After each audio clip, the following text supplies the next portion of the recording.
আসসালামু আলাইকুম সুপ্রিয় দর্শক মণ্ডলী। পূর্ব পাকিস্তান এবং পশ্চিম পাকিস্তানের বৈষম্য আমরা জানি। আমরা ছোটবেলায় পাঠ্যপুস্তকে পড়েছি পশ্চিম পাকিস্তান নাকি পূর্ব পাকিস্তানকে অনেক বৈষম্য করেছে। পূর্ব পাকিস্তানের থেকে অর্থনৈতিক সুবিধা নিয়ে পশ্চিম পাকিস্তানে উন্নয়ন বেশি করা হতো, পূর্ব পাকিস্তানে সেরকম করা হতো না।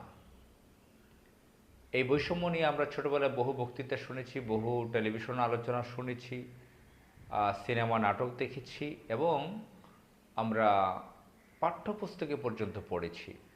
কিন্তু এই সময় এসে আমরা জানলাম যে সব কিছু উল্টো। সেদিকে আলোচনায় যাচ্ছি না, পূর্ব পাকিস্তান আর পশ্চিম পাকিস্তানের ঘটনা। আমরা এখন যেটা বাংলাদেশে দেখতে পাচ্ছি, এখন তো আমাদের স্বাধীন সার্বভৌম বাংলাদেশ আমরা বলে থাকি। আমাদের বাংলাদেশের মধ্যে গোপালগঞ্জ, আমাদের বাংলাদেশের মধ্যে বগুড়া, এই বাংলাদেশে ৫৫টা বছর তিনটা পরিবার এই রাষ্ট্রটাকে ভোগ দখল করেছে। তারা নিজেদের ইচ্ছামতো এই বাংলাদেশকে শাসন শোষণ করেছে, লুটপাট করেছে।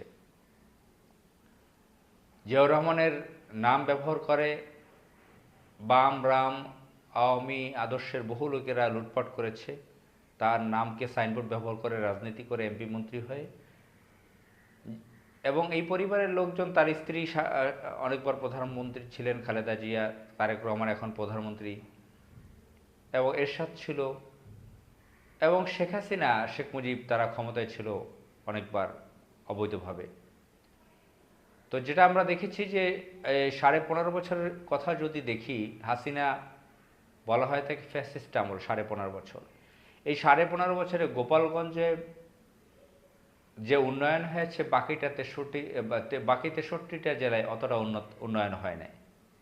লুটপাট করে বেগমপাড়া বানিয়েছে, কানাডাতে, ইউরোপ আমেরিকা টাকা পাচার করেছে, সুইজারল্যান্ডের ব্যাংকগুলোতে টাকা পাঠিয়েছে, সে তো আর একটা হিসাব। উন্নয়ন ডেভেলপমেন্ট যেটা, সেটা গোপালগঞ্জে যেটা হয়েছে অন্য অন্য জেলায় সেটা হয় না। গোপালগঞ্জের পাশে আমাদের জেলা বাগেরহাট, সেখানে তো গোপালগঞ্জের 50 ভাগের 1 ভাগ উন্নয়ন হয় নাই। তো এভাবে, এবং গোপালগঞ্জের মানুষ যে মাস্তানি করেছে বড় একটা অংশ, সকলে না, আবার ভালো মানুষ, অনেক আলেম ওলামা আছে গোপালগঞ্জের, খেটে খাওয়া মানুষ দেখেছি, ফুটপাতে ব্যবসা করে, এরকম অনেককে দেখেছি গোপালগঞ্জে। কিন্তু গোপালগঞ্জের যারা পুলিশের একটা কনস্টেবল, তাকেও যে ক্ষমতাধর দেখেছি, বেনজিরের মতন কিলার, তার বাড়ি শেখ সেলিম, তাপস, সকলে তো গোপালগঞ্জ। তার আত্মীয় স্বজন, এই শেখ হাসিনার খুনি শেখ হাসিনার আত্মীয় স্বজনরা সংসদে ছিল, তাদেরকে বিভিন্ন পদ পদবি দিয়েছিল। তো তারা গোপালগঞ্জকে কেন্দ্র করে যত উন্নয়ন, একটা বিল এলাকা জেলাটা, সেখানে মারাত্মক ধরনের উন্নয়ন করেছে। উন্নয়ন তো আমাদের প্রয়োজন, কিন্তু অন্য অন্য জেলাকে গুরুত্ব দেওয়া হয় না, সেখানে তেমন উন্নয়ন করা হয় না। যেরকম শরীয়তপুর জেলা কাছাকাছি, সেখানে উন্নয়ন তেমন হয়ই নাই। বিবাড়িয়া, ব্রাহ্মণবাড়িয়া তেমন উন্নয়ন হয় নাই, ঢাকার এখানে। তো এরকম অনেক জেলা পাওয়া যাবে তেমন উন্নয়ন হয় না। আবার দেখা যাচ্ছে যে এখন বগুড়া, এই যে বিএনপি ক্ষমতায়, মাত্র 3 মাস ক্ষমতায় এসেছে, বগুড়ায় উন্নয়নের জোয়ার বইয়ে দিয়েছে। বগুড়ার বিভিন্ন নেতারা যেরকম মাতলামি করছে, বিভিন্ন লুটপাটে ব্যস্ত, লুটপাট করছে আওয়ামী ফ্যাসিস্টের মতন, আবার অন্যদিকে অন্যান্য জেলার 100 গুণ বেশি উন্নয়ন করছে বগুড়াতে। উন্নয়ন, বরাদ্দ, টাকা পয়সা সব কিছু বগুড়াতে বেশি। এবং আমরা এটাও দেখেছি যে কোনো কোনো আওয়ামী লীগ বিএনপির প্রভাবশালী নেতার বাড়ি যে যে এলাকায়, সেখানে উন্নয়ন অতিরিক্ত। তো এখন এই বৈষম্য নিয়ে এখনকার সুশীলরা কি বলবেন, এখনকার তরুণ প্রজন্মরা কি বলবেন? উন্নয়ন তো আমাদের বাংলাদেশ 64টা জেলা।